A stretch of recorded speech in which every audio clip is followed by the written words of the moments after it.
Hello दोस्तों, कैसे हैं आप सभी। स्वागत है एक बार फिर से आप सभी का हमारे अनिराज ऑफिशियल यूट्यूब चैनल पे। तो जैसा कि आप सभी जानते हैं कि अभी एनटीपीसी और ग्रुप डी का एग्ज़ाम जो है वो बहुत जल्द आने वाला है। तो एनटीपीसी का एग्ज़ाम तो अभी जून और जुलाई के अंदर ही हो जाएगा, लेकिन ग्रुप डी का एग्ज़ाम जो है वो काफ़ी टाइम है अभी। लेकिन इसके लिए हमारे पास बेस्ट बुक्स कौन कौन सी रहेंगी जिससे कि हम रिवीजन भी अच्छे से कर सकें और अपने सिलेबस को भी अच्छे से कंप्लीट कर पाएँ। तो इसी के ऊपर डिस्कस करेंगे कि बेस्ट बुक्स आरआरबी एग्जाम्स के लिए कौन कौन सी रहने वाली हैं। हमारे एनटीपीसी और ग्रुप डी स्पेशली इन्हीं पे फोकस किया गया है। तो चलिए देर ना करते हुए वीडियो को स्टार्ट करते हैं। तो चैनल पे नए हैं तो चैनल को सब्सक्राइब कर लीजिए, वीडियो को लाइक कर लीजिए। बढ़ते हैं हम टॉपिक के ऊपर।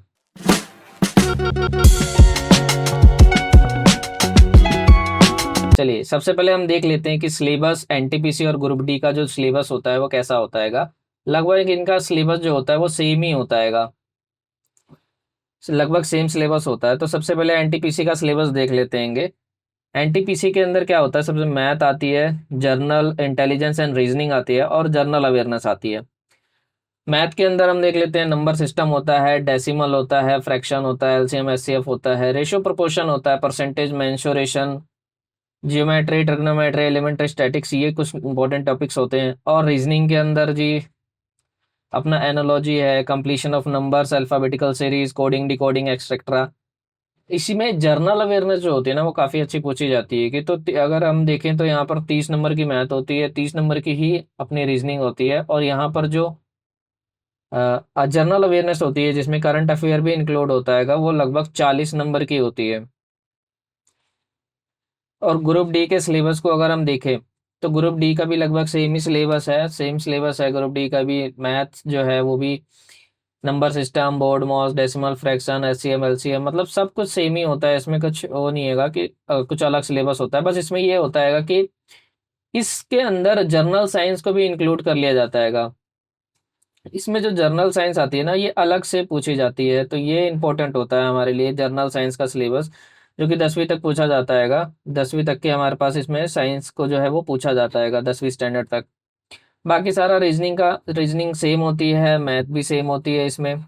और जनरल अवेयरनेस एग्जैक्टली सेम ही होती है। बस इसमें ये होता है कि आपका जो हिस्ट्री और हिस्ट्री वगैरह से क्वेश्चन, हिस्ट्री पॉलिटिक्स वगैरह से क्वेश्चन जो होते हैं ना वो काफ़ी कम आते हैं जितने एज कम्पेयर टू एनटीपीसी में।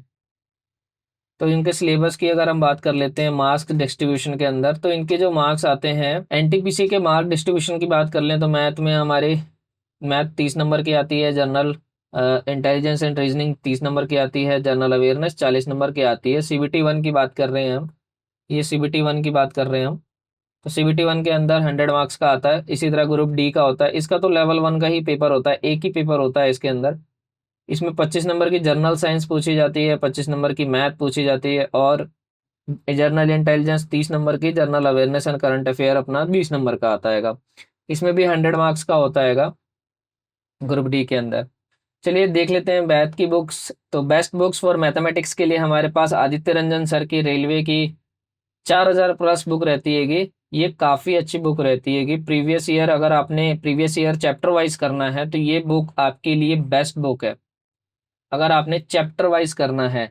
क्योंकि इसके अंदर जो होते हैं ना सारे लेटेस्ट क्वेश्चन होते हैं, सारे के सारे लेटेस्ट क्वेश्चन होते हैं, उसमें से आप सॉल्व कर सकते हैं पीवाईक्यू। और अपनी जो भी टॉपिक्स वाइज जो भी रिवीजन है उसको बहुत अच्छे से कर सकते हैं। इसके बाद आता है सेट वाइज। इसको अगर देखोगे तो ये सेट वाइज होता है।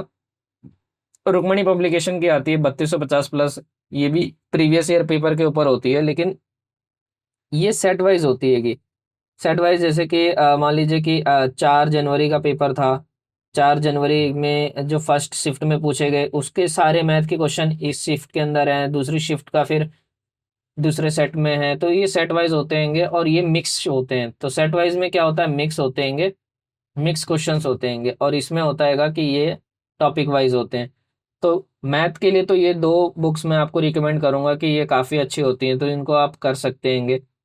नेक्स्ट हम बात करते हैं जनरल इंटेलिजेंस एंड रीजनिंग के ऊपर। तो रीजनिंग के लिए अगर आपने टॉपिक वाइज करना है तो आरआरबी यूथ पब्लिकेशन की आरआरबी 2024 करके एक बुक आती है। ये प्रीवियस ईयर की बेस्ट बुक है। इसके अंदर सारे टॉपिक कवर हो जाते हैं, बेस्ट बुक है भाई ये, सारे टॉपिक कवर हो जाते हैं इसके अंदर। आपके जितने भी टॉपिक हैं वो सारे इसके अंदर आते हैं, और ये सारे प्रीवियस ईयर क्वेश्चंस हैं। तो इस टाइम पे प्रीवियस ईयर क्वेश्चंस को करना बहुत इंपॉर्टेंट हैगा। ये है कि ये चैप्टर वाइज आते हैं इसके अंदर, इसमें चैप्टर वाइज आते हैं। और इस अगर आप इसको लेते हो रुक्मणी पब्लिकेशन की 3250 प्लस को, तो इसके अंदर जो है आपके वो सेट वाइज आते हैं। जैसा कि अभी मैंने बताया कि 4 जनवरी का अगर कोई शिफ्ट एक में जितने भी क्वेश्चन रीजनिंग के पूछे गए हैं तो वो एक सेट में आ जाएगा, फिर इसी तरह दूसरे सेट में, फिर इसी तरह तीसरे सेट में। तो ये अपना रेलवे का आ जाएगा। रीजनिंग के लिए रुक्मणी पब्लिकेशन की ये दो बेस्ट बुक्स रहेंगी। अगर आपको रीजनिंग में कोई भी दिक्कत होती है तो वो इन दो बुक से आप कवर कर सकते हैं। इसके बाद नेक्स्ट बात करते हैं हम अपनी जर्नल अवेयरनेस। ये काफ़ी इंपॉर्टेंट होता है भाई, एनटीपीसी में 40 नंबर का पूछा जाता हैगा। और सबसे बड़ी बात तो इसके अंदर जो अपनी करंट अफेयर होती है ना वो भी काफ़ी आती हैगी। तो ये स्टैटिक जीके और करंट अफेयर ये सारी काफ़ी चीज़ें इसमें आती हैं एनटीपीसी के अंदर, ये बेस्ट बुक्स रहती हैंगी। तो लूसेंट जो कि सभी जानते हैंगे कि रामबाण होती है कि अपने किसी भी रेलवे के आरआरबी के एग्जाम के लिए, रेलवे के एग्जाम के लिए लूसेंट की जो थ्योरी वाली बुक्स है आप इसमें थ्योरी कवर कर सकते हैं। यहाँ से आप थ्योरी को कवर कीजिए। थ्योरी पढ़ने के बाद ये जो है अपनी एएसओ पब्लिकेशन की रेलवे सामान्य अध्ययन 1750 प्लस, इसमें प्रीवियस ईयर क्वेश्चंस दिए होते हैं। ये previous year question chapter wise है भाई, चैप्टर वाइज। तो इसे अगर आप कर लेते हो ना, अगर आपने थ्योरी पढ़ी है, थ्योरी पढ़ने के बाद इसमें चैप्टर वाइज क्वेश्चन इसे कर लेते हो ना, तो आपके ये मान लीजिए कि 40 में से नहीं ज़्यादा तो 35 के करीब तो आ ही जाएंगे। यानी 30 प्लस आपके हमेशा हर सेट में आएंगे जब भी आप मॉक लगाएंगे। तो इसके बाद अगर हम बात करें करंट अफेयर के लिए, तो भाई करंट अफेयर के लिए मैं तो एक ही बेस्ट मानता हूँ, स्पीडी की। ये वार्षिकांक आती हैगी, स्पीडी की बहुत बेस्ट बुक हैगी। इसमें सारे टॉपिक्स जितने भी करंट अफेयर के टॉपिक्स होते हैं, चाहे वो इंडेक्स हो गया हैगा, डिफेंस का हो गया हैगा, रैंकिंग हो गई हैगी, चाहे वो किसी भी आ, ये फिल्म पुरस्कार हो गए हैं, पुस्तकें हो गई, बजट हो गया, सब सब चीज़ें इसके अंदर टॉपिक्स को दिए होते हैं। तो बहुत बेस्ट बुक है, मेरे लिए बहुत बेस्ट बुक होती है ये। और किसी भी एग्जाम को क्रैक करने के लिए बहुत अच्छी बुक है ये। तो मैं तो आपको यही रिकमेंड करूंगा कि अगर आप जर्नल अवेयरनेस की तैयारी कर रहे हैं तो एक लूसेंट को पकड़ लीजिए। थ्योरी के लिए आप कोई दूसरी भी ले सकते हैं, अरिहंत की भी ले सकते हैं, ऐसी कोई उसमें वो नहीं है। लेकिन जो अपना प्रीवियस ईयर सेट है ना वो आप इससे भी लगाएंगे तो बहुत अच्छा रहेगा। और इसके बाद करंट अफेयर अगर आप इससे करेंगे तो आपके 30 प्लस मार्क्स तो आने ही आने हैं। इसके बाद बात करते हैं हम जर्नल अवेयरनेस। तो ये जर्नल अवेयरनेस भाई ग्रुप डी के लिए बहुत, journal science sorry, journal science जो है ना अपने ग्रुप डी के लिए बहुत इंपॉर्टेंट होती है। ये जर्नल साइंस 25 नंबर की पूछी जाती है और ग्रुप डी में खेला हो जाता है इससे। ग्रुप डी के अंदर अगर आपने जर्नल साइंस पढ़नी है ना भाई, तो ये 10th वाली बुक जो एनसीईआरटी की आती है, एनसीईआरटी, मतलब इसके अगर आपने थ्योरी पढ़ ली ना, 9th और 10th की, 9th एंड 10th की अगर आपने थ्योरी को अच्छे से पढ़ लिया इसमें से, तो आप ये मान लीजिए कि आपने 25 के अंदर 25 में से आपने यहाँ से 12 से 15 मार्क्स कवर कर लिए अच्छे से। इसके बाद आपकी ये जो एनसीईआरटी नोट्स आती है अरिहंत की, इसको भी आप ले सकते हैं क्योंकि ये इसी के थ्योरी के बेस के ऊपर बनाया जाता है। इसमें एग्जाम्पलर वगैरह के क्वेश्चंस भी आ जाते हैं। एग्जाम्पलर जो कि आजकल बहुत पूछता है, जो अभी जो ग्रुप डी का 2022 के अंदर पेपर हुआ था ना उसके अंदर इसके 9th और 10th के थ्योरी के क्वेश्चन तो पूछे ही गए थे, लेकिन इसके जो एग्जाम्पलर वाले जो क्वेश्चन थे ना उसको भाई कोई पढ़ के नहीं गया था। तो ये एग्जाम्पलर वाले क्वेश्चन भी बहुत आए थे इसके अंदर, और उसी के अंदर सब स्टूडेंट्स को फंसा दिया था इसने। इसके बाद अरिहंत की आप ये सामान्य विज्ञान भी ले सकते हो, 6 से 12 की हैगी ये, 6 से 12 क्लास तक की होती है इंपॉर्टेंट है। इसमें काफ़ी अच्छे नोट्स बने होते हैं, वो भी आप रिकमेंड देख सकते हो। इसके बाद प्रैक्टिस के लिए भाई मस्ट, आप मैं ये कहता हूँ कि प्रैक्टिस अगर आपको करनी है ना, प्रीवियस ईयर के जितने भी टीसीएस कंपनी ने अभी तक पूछे हैं रेलवे के अंदर, आरआरबी रेलवे के अंदर जितने भी क्वेश्चन पूछे गए हैं, जितने भी क्वेश्चन साइंस के अंदर, वो एस के झा सर की एक बुक आती है सामान्य विज्ञान, ये बहुत ज़्यादा इंपॉर्टेंट है।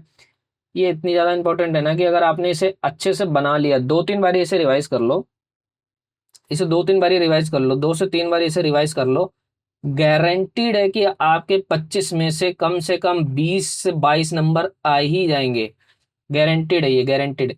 मतलब कि आप ये समझ लो कि 22 प्लस नंबर आएंगे आएंगे। 2-3 क्वेश्चन कुछ ऐसे होते हैं जो न्यूमेरिकल के ऊपर पूछता हैगा, न्यूमेरिकल जैसे आ गया, कोई नया बना करके दे दिया, कुछ टफ क्वेश्चन बना दिया। क्योंकि आजकल फिजिक्स के जो न्यूमेरिकल आते हैं ना, उसमें उसको थोड़ा और टफ बनाते जा रहे हैं। वो उसके जो वैल्यूज होती हैं उनको पॉइंटों में करते जा रहे हैं, एवरेज निकालने वाला। तो ये चीजें होती हैं, तो ये थोड़े बहुत क्वेश्चन, 2-3 क्वेश्चन ही होते हैं, ऐसे ज्यादा नहीं होते हैं। बाकी 22 नंबर तो इसमें आप पक्का ले ही सकते हैं। तो मैं रिकमेंड करता हूँ कि आप ये 3 बुक अगर लेंगे, लेना क्या, पढ़ना हैगा इसे आपको। ये तो सभी के पास अवेलेबल होती है कि किसी भी पुरानी शॉप से भी आप ले सकते हो, पुरानी बुकें आराम से मिल जाती हैं। ये अमेजोन फ्लिपकार्ट दोनों पे मिलती हैंगी, तो उसके लिए भी वहां से आप ले सकते हो। तो ये 3 बुकें जो है वो जर्नल साइंस के लिए बहुत बेस्ट बुक्स हैंगी। इसके बाद है भाई अपना बेस्ट यूट्यूब टीचर। इसके बाद जो वीडियो आने वाली है वो बेस्ट यूट्यूब टीचर्स, जहाँ से आप पढ़ सकते हैं आरआरबी एग्जाम, आरआरबी रेलवे के जितने भी एग्जाम हैं उनकी तैयारी कर सकते हैं। तो ये मैं बताने वाला हूँ आपको कि यूट्यूब के ऊपर कौन कौन से बेस्ट टीचर रहने वाले हैं, जो आपको फ्री में एक पेड कोर्स की तरह पढ़ाते हैंगे। इसके ऊपर अब नेक्स्ट वीडियो आएगी, तो उसमें हम बात करेंगे। तब तक के लिए आपका थैंक यू, धन्यवाद। और अभी तक चैनल पर नए हैं तो भाई अनिराज ऑफिशियल यूट्यूब चैनल को सब्सक्राइब कर लीजिए, बेल आइकन को हिट कर लीजिए, अपने दोस्तों में शेयर कर लीजिए। वीडियो अच्छी लगी है तो लाइक जरूर करके जाएं। इसके लिए थैंक यू, बहुत बहुत धन्यवाद। मिलते हैं अपने नेक्स्ट वीडियो में, तब तक के लिए जय हिंद, जय भारत।